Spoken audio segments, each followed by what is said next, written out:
तो आदाब, नमस्कार, गुड इवनिंग, सत श्री अकाल। एक बार फिर आप तमाम लोगों का स्वागत है क्राइम तक की कहानी के इस एपिसोड में। उम्मीद है पूरी फैमिली अच्छी होगी। आज वीक का पहला दिन मंडे, संडे पे ठीक ठाक गुजरा। आप लोगों की भी उम्मीद है कि ठीक ठाक से संडे गुजरी होगी। कई बार कई चीज़ें ऐसी होती हैं जिस पे मुझे लगता है कि आप भी जैसे मेरे इंसान हैं, मैं भी आप जैसा इंसान हूँ, तो हम लोगों की सोच एक ही जैसी होती है। तो बहुत सारी ऐसी चीज़ें अपने इर्द गिर्द अपने आसपास होती हैं जो कई बार कई चीज़ें सोचने पे मजबूर करती है। जैसे आज की कहानी जो मैं सुनाने जा रहा हूँ, तो मुझे अचानक ख्याल आया सुबह से ही। कल मैं संडे था, काफ़ी स्टडी कर रहा था, कुछ रिसर्च कर रहा था।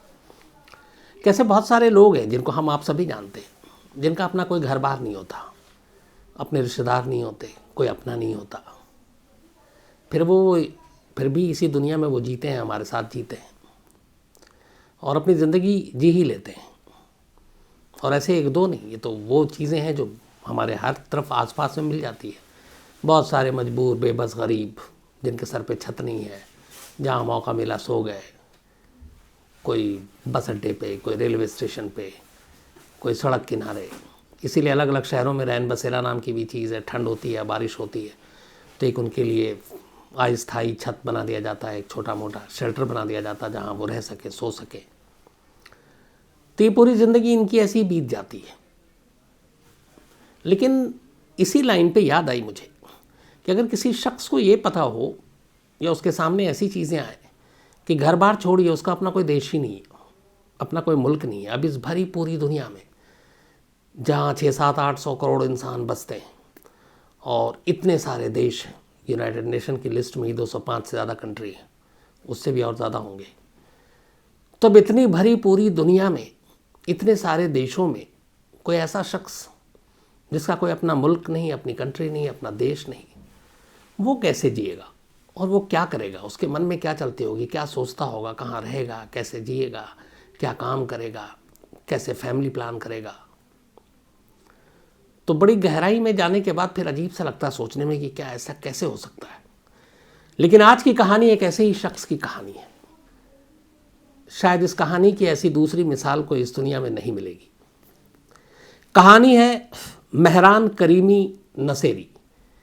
ये एक नौजवान, एक शख्स जो ईरान में पैदा हुए, और मेहरान करीमी इनका एक दूसरा नाम बाद में आगे चलकर बना, सर अल्फ्रेड मेहरान। ये दोनों नाम एक ही शख्स के। 1946 में ईरान में एक जगह है मस्जिद सुलेमान, वहाँ पे मेहरान करीमी की पैदाइश हुई, वहाँ पे जन्म हुआ। अच्छे परिवार में जन्म हुआ। पिता इनके डॉक्टर थे और जो माँ थी वो नर्स थी। फादर ईरानियन थे लेकिन माँ स्कॉटलैंड की थी। ईरान में काम करने आई थी। जिस हॉस्पिटल में मेहरान करीमी के पिता डॉक्टर थे, उसी हॉस्पिटल में वो नर्स थी। दोनों की मुलाकात हुई, प्यार हुआ और दोनों में फिर आगे चलकर शादी हो गई। और उसी के बाद शादी की निशानी के तौर पर मेहरान करीमी नसेरी का जन्म हुआ। ज़िंदगी में सब कुछ ठीक ठाक चल रहा था। नसेरी ने स्कूल के बाद कॉलेज ज्वाइन किया। फिर 1973 में ग्रेजुएशन का कोर्स करने के लिए ये इंग्लैंड पहुंचते हैं नासिर करीमी, और वहाँ पे यूनिवर्सिटी ऑफ ब्रैडफोर्ड, बल्कि ब्रैडफोर्ड, तो यूनिवर्सिटी ऑफ ब्रैडफोर्ड में ये दाखिला लेते हैं और 3 साल का ग्रेजुएशन का कोर्स करते हैं। अभी भी ज़िंदगी सब ठीक चल रही थी, लेकिन इधर ईरान में थोड़ी हलचल तेज़ हो गई थी। ईरान में शाही परिवार के ख़िलाफ़ एक रेवोल्यूशन, एक क्रांति शुरू हो चुकी थी, जिसे इस्लामिक क्रांति भी कहते हैं। और वहाँ के लोग किसी तरीके से इस शाही परिवार, जिनको उनका मानना था कि ये गैर इस्लामी है, और उसके ख़िलाफ़ एक बड़ी ज़बरदस्त मुहिम शुरू हो गई थी। तो ईरान में एक रेवोल्यूशन था, इस्लामिक क्रांति थी। बाद में आयतुल्लाह खुमैनी और उनकी अगुवाई में ये सारी चीज़ें हुई। वहाँ से जो पहलवी राज था वो ख़त्म हुआ, और फिर 1979 में ईरान में कैसे आगे का राज शुरू हुआ, ये मैंने क्राइम तक की कहानी में डिटेल में आपको बताया। तो जब शाही परिवार के ख़िलाफ़ आंदोलन शुरू हुआ था 70s के बाद, तो बहुत सारे नौजवान, बहुत सारे लोग भी इसमें आगे आए थे, और उनमें एक मेहरान करीमी भी था। मेहरान करीमी ने भी इस आंदोलन में शाही परिवार के ख़िलाफ़ आवाज़ उठाई, मोर्चों में हिस्सा लिया, आंदोलन में शिरकत की। और इन्हीं सब बीच में ये सब कुछ जब हुआ तो बहुत सारे लोगों को वहाँ ईरान से बेदखल कर दिया गया, बाहर निकाल दिया गया। और उसी में एक नाम आया मेहरान करीमी का। ईरान की सरकार ने मेहरान करीमी को देश बदर कर दिया, नागरिकता छीन ली, कहा कि अब तुम ईरानी नहीं हो। अब एक अजीब सिचुएशन थी मेहरान करीमी के सामने कि ईरान की जो शाही फैमिली है उसने नागरिकता छीन ली है और सारे दस्तावेज सब कुछ ले लिया। अब कहा अब तुम जाओ, ये तुम्हारा देश नहीं है। अब दूसरा देश क्या हो सकता है। इत्तेफाक से मेहरान करीमी की जो माँ थी वो स्कॉटलैंड की थी और माँ के ज़रिए उन्हें काफ़ी मदद मिली और इसीलिए ब्रिटेन में पढ़ाई करने का मौका भी मिला। तो जब ईरानी शाही परिवार ने नागरिकता छीनी तो मेहरान करीमी ने अब यूनाइटेड नेशन के ज़रिए एक रिफ्यूजी का स्टेटस पाने के लिए अलग अलग देशों में अपील किया। उस वक्त बहुत सारे लोगों को रिफ्यूजी का स्टेटस भी मिला था। तो शाही परिवार के खिलाफ जाने की सज़ा ये हुई कि ईरान से बेदखल, ईरान से दरबदर नागरिकता छिन गई। अब लगातार मेहरान करीमी जो है वो कोशिश कर रहे हैं कि कहीं से रिफ्यूजी का स्टेटस मिल जाए। कई यूरोपीय देशों से उन्होंने कहा, कहीं काम बना नहीं। आखिर में फिर यूनाइटेड नेशन हाई कमिश्नर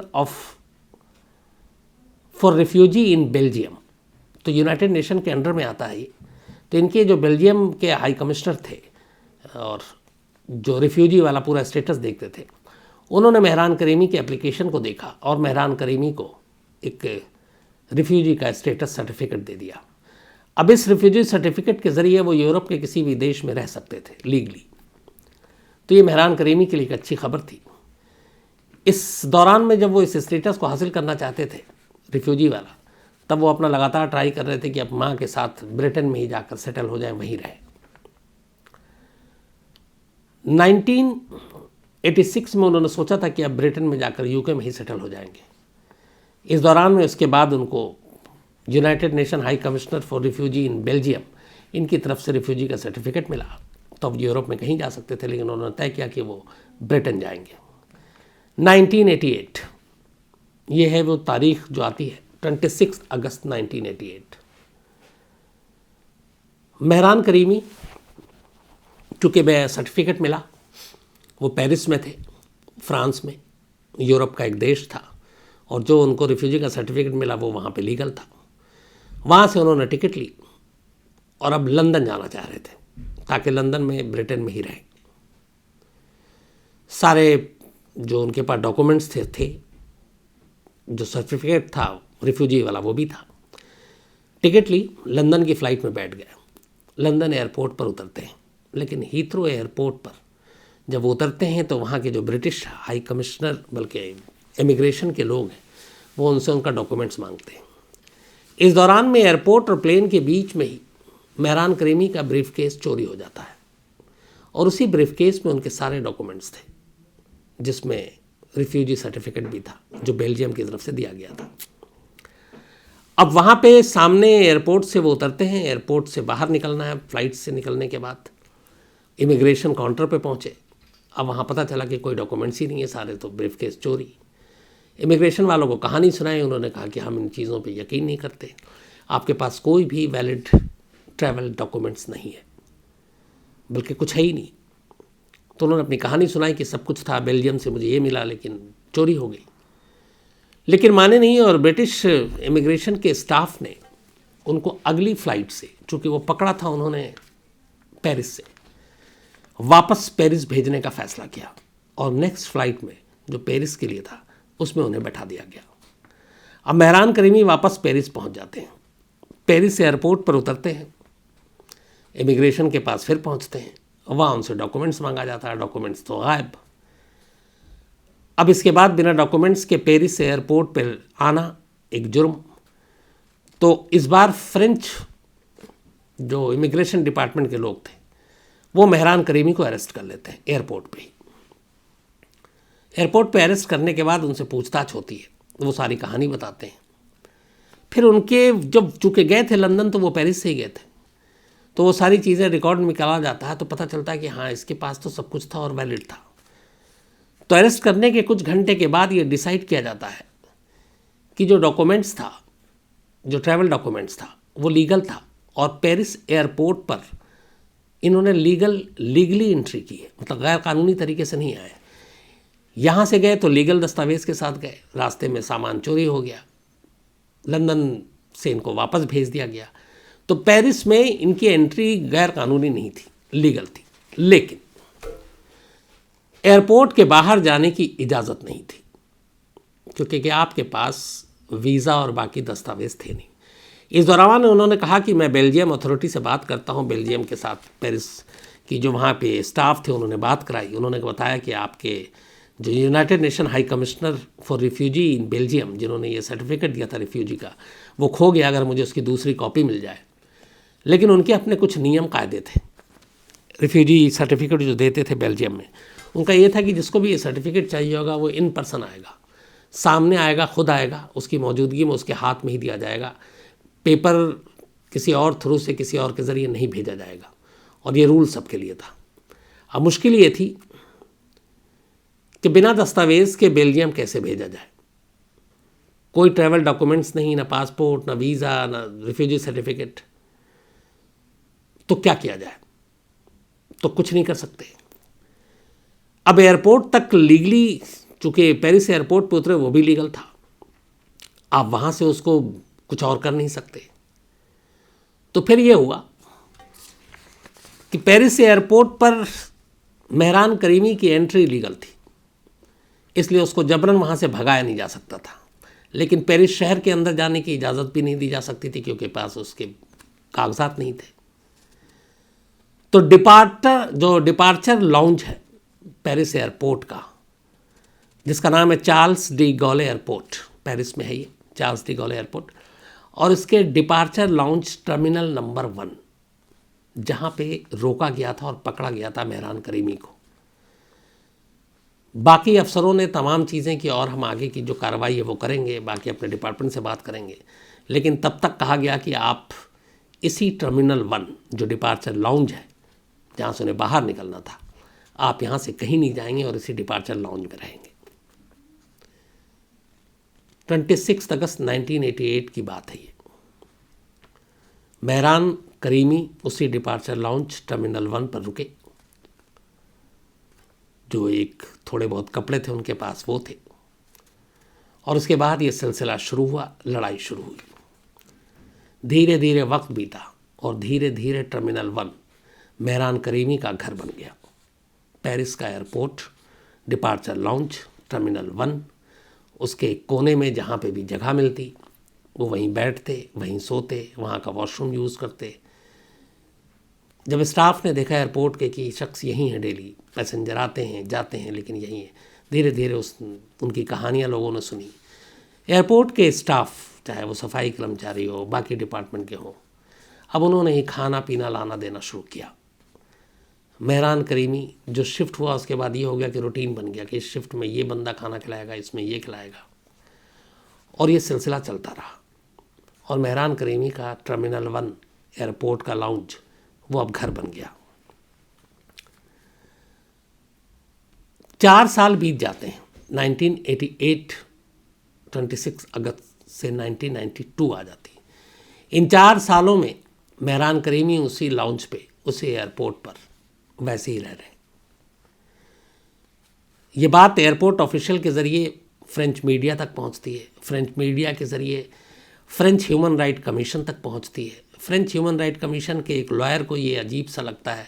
इसके बाद वो कोर्ट से इजाज़त लेकर एयरपोर्ट जाते हैं। एयरपोर्ट जाकर मेहरान करीमी से मिलते हैं, उसकी कहानी सुनते हैं और फिर कहते हैं कि मैं तुम्हारा केस लड़ूंगा। अब एक फ्रेंच ह्यूमन राइट से जुड़े हुए केस को लेने वाले वकील मेहरान करीमी के केस को अदालत में ले जाते हैं और कहते हैं कि इस शख्स के साथ जो हुआ, इसके रिफ्यूजी के सर्टिफिकेट खो गया, इसका कोई ट्रैवल डॉक्यूमेंट्स नहीं है, लेकिन पेरिस एयरपोर्ट पर इसकी एंट्री लीगल है। तो ऐसे शख्स को इनह्यूमन तरीके से एयरपोर्ट के अंदर एक तरह से कैद करके रखना, क्योंकि कैद नहीं है लेकिन फिर भी कैद है, क्योंकि उस एयरपोर्ट से वो बाहर नहीं निकल सकता, दुनिया नहीं देख सकता, तो उसे रिहा किया जाए। लंबी बहस के बाद अदालत ने अपना फैसला सुनाया और अदालत ने माना, फ्रेंच कोर्ट ने, कि जो एंट्री है वो लीगल है पेरिस में एयरपोर्ट पर। इसीलिए अच्छा, उसमें कुछ एयरपोर्ट के लोग भी आ गए थे कि इसको एयरपोर्ट से हटाया जाए, तो दूसरे तरफ के दूसरे पक्ष के वकील भी थे।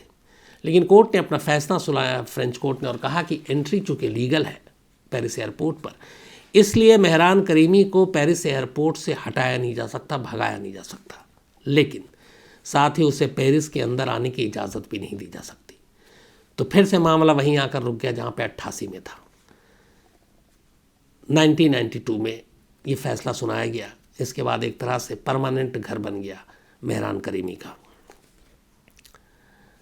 अब मेहरान करीमी की इस कोर्ट के फैसले और मीडिया में खबर आने के बाद जो लोग एयरपोर्ट से निकलते, चूँकि वो डिपार्चर लॉन्ज में था, तो उनकी कोशिश होती उस शख्स की झलक एक बार देखने की जो सालों से एयरपोर्ट पे ही रह रहा है, जैसे एक तरह से उसका अपना घर है।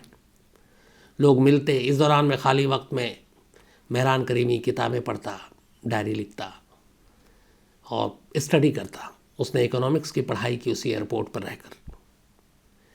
इस तरह से अपना दिन काटता रहा। बहुत सारे लोकल जर्नलिस्ट को उसके बारे में जानकारी मिली। कई जर्नलिस्ट के बारे में खबर ये कि उन्होंने ट्रैवल ही इसलिए किया ताकि जब वापसी में डिपार्चर से गुजरें तो उसके साथ कुछ देर बैठें, उसकी बातें सुनें, उससे उसकी रिपोर्ट तैयार करें। तो ऐसे बहुत सारे जर्नलिस्ट थे जिन्होंने ट्रैवल किया मेहरान करीमी से वापसी में सिर्फ मिलने के लिए। धीरे धीरे वक्त बीता। इसके बाद ये कहानी पहुंचती है हॉलीवुड।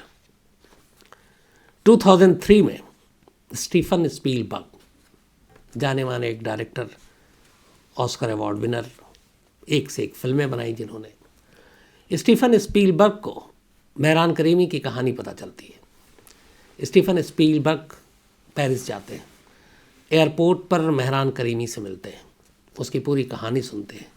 कहते तुम्हारी कहानी पे एक फिल्म बनाएंगे, तुम अपना राइट दो। मेहरान करीमी अपना राइट दे देते हैं। बदले में उस वक्त 2003 की बात है ये, अब तक 17 बल्कि 13 साल हो गए थे मेहरान करीमी को एयरपोर्ट पर रहते हुए। स्टीफन स्पीलबर्ग के साथ एक समझौता होता है और स्टीफन स्पीलबर्ग की कंपनी यानी कि खुद वो मेहरान करीमी को $2.5 लाख, 2.5 लाख डॉलर पैसे देते हैं, चेक देते हैं उसको कि ये कहानी पे राइट हमारा है। 2.5 लाख का डॉलर का चेक अब मेहरान करीमी के पास था 2003 में। लेकिन बदकिस्मती देखिए, चेक तो था पर उसके पास बैंक नहीं था, क्योंकि उसका अपना कोई देश नहीं था, किसी देश का वो नागरिक नहीं था, कोई ऐसा दस्तावेज़ नहीं था जिससे वो बैंक का अकाउंट खोल सके। बैंक का अकाउंट किया वो तो देश की नागरिकता लेने के लिए भी परेशान था। तो वो चेक उसके पास रहा लेकिन बैंक तक नहीं पहुंचा, क्योंकि बैंक में चेक भेजने के लिए बैंक का अकाउंट चाहिए होता है। 2004 की फिर तारीख आती है। 2004 में एक फिल्म आती है, यही द टर्मिनल मैन। असल में कहानी ये मेहरान करीमी की ही थी और ये फिल्म ब्लॉकबस्टर साबित होती है, सुपरहिट साबित होती है। तो खैर 2003 में ये चेक मिला। इसके बाद 3 साल और बीत जाते हैं, 2006 आ गया। अब तक मेहरान करीमी को एयरपोर्ट पर रहते हुए 18 साल बीत गए। 18 साल में एक बच्चा पैदा होकर बालिग हो जाता है, उसको वोट देने का अधिकार मिल जाता है, शादी का अधिकार मिल जाता है। और यहाँ वो 18 साल से एक डिपार्चर लॉन्च के टर्मिनल 1 पर अपनी पूरी ज़िंदगी काटती, मतलब एक तरह से पूरी जवानी निकालती।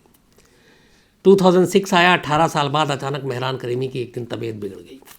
तबीयत बिगड़ी, एयरपोर्ट स्टाफ ने देखा, उन्होंने खबर की, ह्यूमन राइट्स तक बात कही। उसके बाद उसको पहली बार वहाँ से निकाल कर एक हॉस्पिटल ले जाया गया पेरिस में। पेरिस में 18 साल तक एयरपोर्ट पर रहने के बाद वो एयरपोर्ट से बाहर निकला तो हॉस्पिटल के लिए 2007 में वो हॉस्पिटल पहुँचे और वहाँ पे airport branch of French red cross, जो एयरपोर्ट की ब्रांच है फ्रेंच रेड क्रॉस, एक सोसाइटी जो होती है, उसने मेहरान की पूरी देखभाल की जिम्मेदारी ली मानवता के नाम पर। तो फ्रेंच रेड क्रॉस ने एडमिट कराया, वहाँ के सारे बिल दिए, उसके इलाज के ये पूरी उस पर नज़र रखा। और ये जब ठीक हो गया तो जनवरी 2006 जुलाई में हॉस्पिटल में एडमिट किया गया था।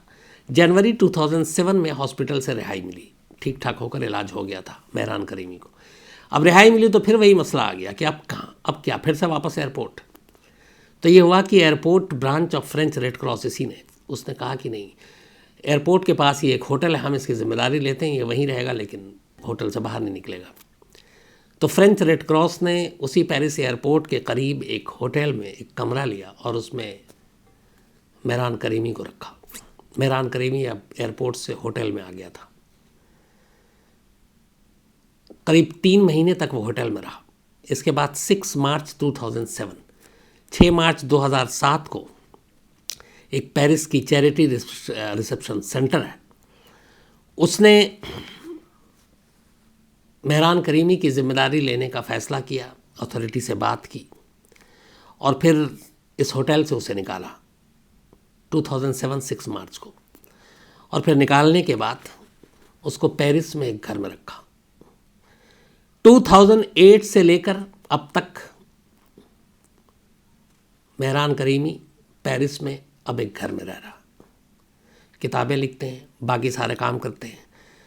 तो 2008 के बाद, यानी 18 साल एयरपोर्ट पे रहने के बाद, 1 साल हॉस्पिटल में रहने के बाद, 3 महीना होटल में रहने के बाद, आखिरकार मेहरान करीमी को एक घर मिला पेरिस में, एक सोसाइटी के ज़रिए, चैरिटी सोसाइटी के ज़रिए, और अब वो वहाँ रह रहा है।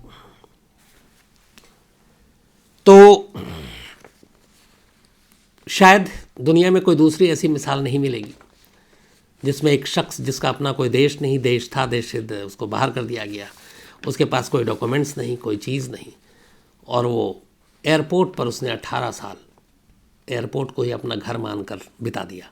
और उन 18 सालों में उन एयरपोर्ट के स्टाफ ने, कर्मचारियों ने मेहरान करीमी की मदद की, उसे खाना दिया, उसकी ज़रूरत की चीज़ें दी लेकिन बस इजाज़त ये नहीं थी कि वो एयरपोर्ट से बाहर आ सके। तो ये थी कहानी द टर्मिनल मैन की, जिस पे फिल्म भी बनी है, आप पता नहीं किस पे है, लेकिन आपको मौका मिले तो देखिए, और इससे जुड़ी हुई कुछ और जानकारी हो तो आप ज़रूर दीजिएगा। तो आज कहानी में इतना ही, लेकिन अब सिलसिला शुरू करते हैं। आज मोहम्मद अयान ख़ान, इनका जन्मदिन है, तो हैप्पी बर्थडे अयान। और असद अंसारी ने भेजा है। ऋषभ राज अवी हैं, इनका भी आज जन्मदिन है, तो हैप्पी बर्थडे ऋषभ। सोनू कुमार औरंगाबाद बिहार से, इन्होंने भेजा है। टॉनी एरिंग, इनका भी आज जन्मदिन है, हैप्पी बर्थडे टॉनी एरिंग। और किसी ने लिखा है आपके लिए कि नानू लव हिम अलॉट, और ये अरुणाचल प्रदेश से हैं। कांता त्यागी जी हैं, इनका भी आज जन्मदिन है, हैप्पी बर्थडे कांता जी। और मुकुल त्यागी जी की वाइफ हैं ये। काशिफ, आज इनका भी जन्मदिन है। काशिफ क्राइम तक फैमिली मेंबर, इस्लामाबाद पाकिस्तान से हैं, तो हैप्पी बर्थडे काशिफ, पूरी क्राइम तक फैमिली की तरफ से। माही ताज, इनका भी आज जन्मदिन है, तो हैप्पी बर्थडे माही ताज। और ये ताहिर खान की वाइफ हैं जो बेंगलोर से हैं। अक्षत बहेटी है, इनका भी जन्मदिन है, हैप्पी बर्थडे अक्षत। सीए फाइनल ईयर में है, तो आप ऑल द बेस्ट। इसके अलावा अहमद शहबाज, इनका 16 जनवरी को था, तो belated happy birthday Ahmad Shahbaz. और इकरा नाज ने भेजा, इनकी दोस्त हैं, फरीदाबाद में रहते हैं। इसके अलावा विशाल राउत हैं, 16 जनवरी को इनका भी था, तो बिलेटेड हैप्पी बर्थडे विशाल। इसके अलावा एक क्राइम तक फैमिली मेम्बर और एक रिशा हुसैन जयपुर से, इनका भी आज जन्मदिन है, तो हैप्पी बर्थडे रिशा। खुश रहो, अच्छे रहो, मेहनत करो, काम करो, माँ बाप का नाम रोशन करो। और ये इकलौती लड़की है, बताता हूँ आपको मैं रिशा के बारे में आज, हालांकि वो गुस्सा भी होगी।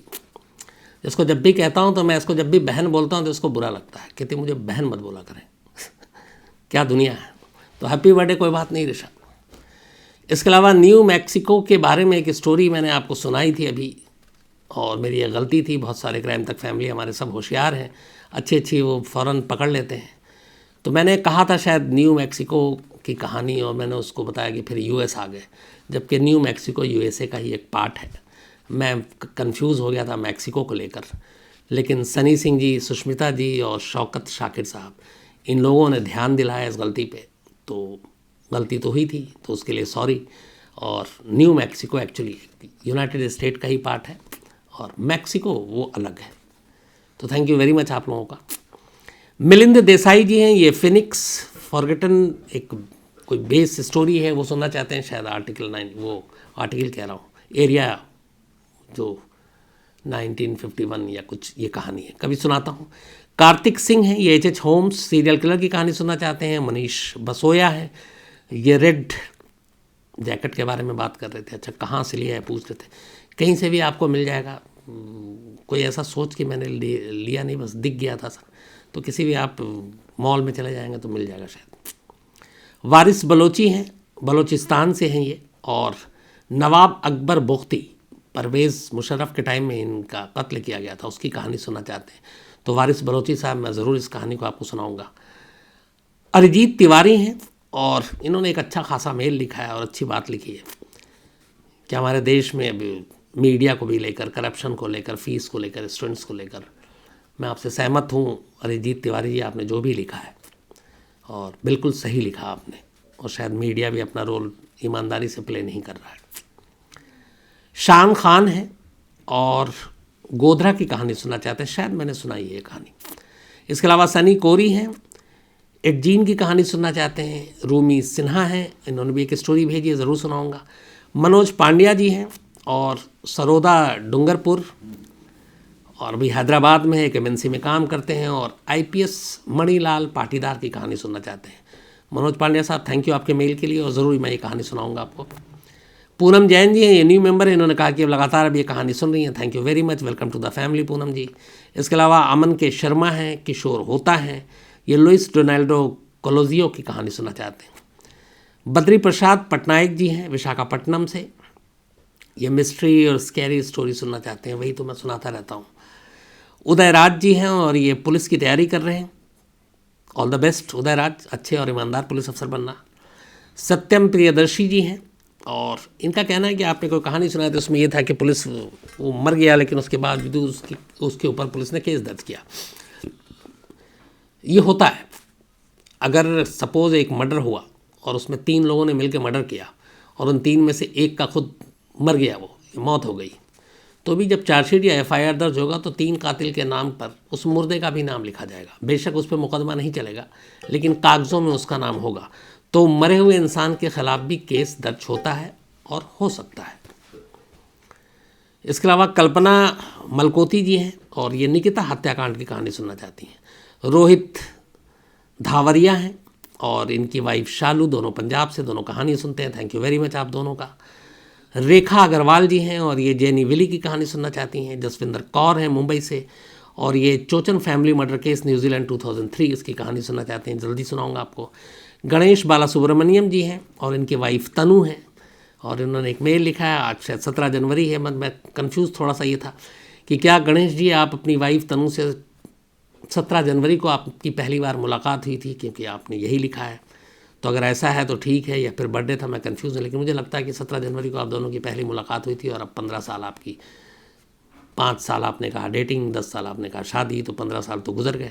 तो ऊपर वाला आप दोनों को हमेशा अच्छा रखे, एक रखे, सारी खुशियाँ दे। और इसके अलावा किरण तिवारी जी हैं, तो अब तमाम लोगों का शुक्रिया, और जो कहानी आपने कही, जो फरमाइश की, वो ज़रूर पूरी करेंगे। तो आज इतना ही, अब आपसे मुलाकात होगी कल रात 9 बजे किसी नई कहानी के साथ। तब तक अपना ख्याल रखिएगा, थैंक यू वेरी मच।